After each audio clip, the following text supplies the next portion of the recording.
Olá! Começando mais um PET Reforço. Hoje vamos dar continuidade à nossa revisão de Ecologia Básica. No primeiro vídeo falamos sobre os conceitos iniciais dessa matéria e hoje vamos ver os conceitos que descrevem uma comunidade, como a riqueza, a composição e a abundância. Mas antes, vamos relembrar o conceito de comunidade, que é um conjunto de diferentes espécies que vivem em determinado lugar, onde existem as relações ecológicas, as interespecíficas, com indivíduos de espécies diferentes, e as intraespecíficas, com indivíduos de mesma espécie. Entrando agora nessa descrição da comunidade, temos que a riqueza se refere ao número de espécies presentes em determinada área ou habitat.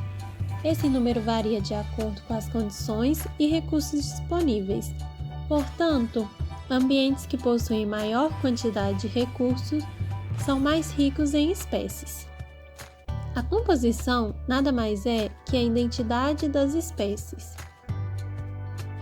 E a abundância é o número de indivíduos em uma comunidade, sendo que, em uma mesma comunidade, a representatividade das espécies não é a mesma. Existem algumas mais comuns que as outras, ou seja, espécies mais numerosas e são ditas abundantes, e as espécies menos numerosas são as raras. Esses conceitos de abundância, composição e riqueza são muito importantes para entender e aplicar os índices de diversidade biológica.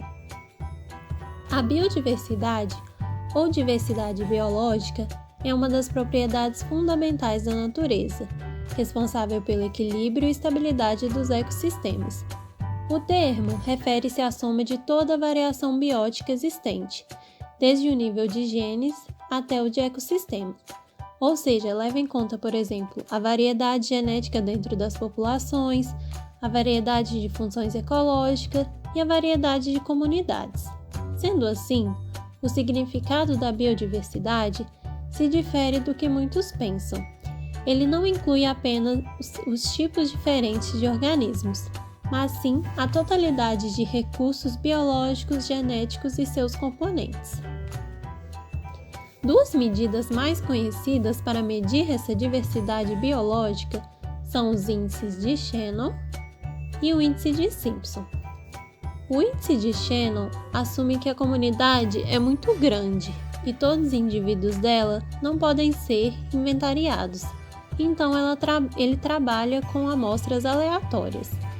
Ele é sensível às espécies raras, isso é, considera que o peso das espécies raras é o mesmo das espécies abundantes. Já o índice de Simpson, diferentemente do índice de Shannon, captura a variância de distribuição da abundância de espécies.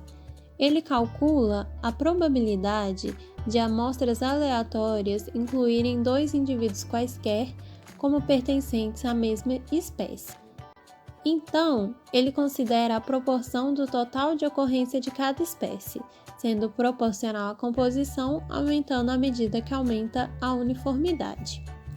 O índice de Shannon é calculado por H' é igual ao somatório de PI vezes ln de PI, em que PI é a abundância relativa da espécie I na amostra, calculado por NI sobre N. NI é o número de indivíduos da espécie I e N é o número de indivíduos total da amostra. Esse índice oferece valores entre 1,5 e 3,5. Raramente são observados valores maiores que 4, e quanto maior for o índice, maior é a diversidade. Já o índice de Simpson é calculado por D é igual a somatório de PI ao quadrado.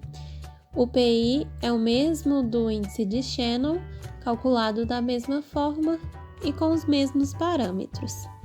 Mas esse índice oferece valores entre 0 e 1, em que quanto mais próximo de 0, maior a riqueza das espécies.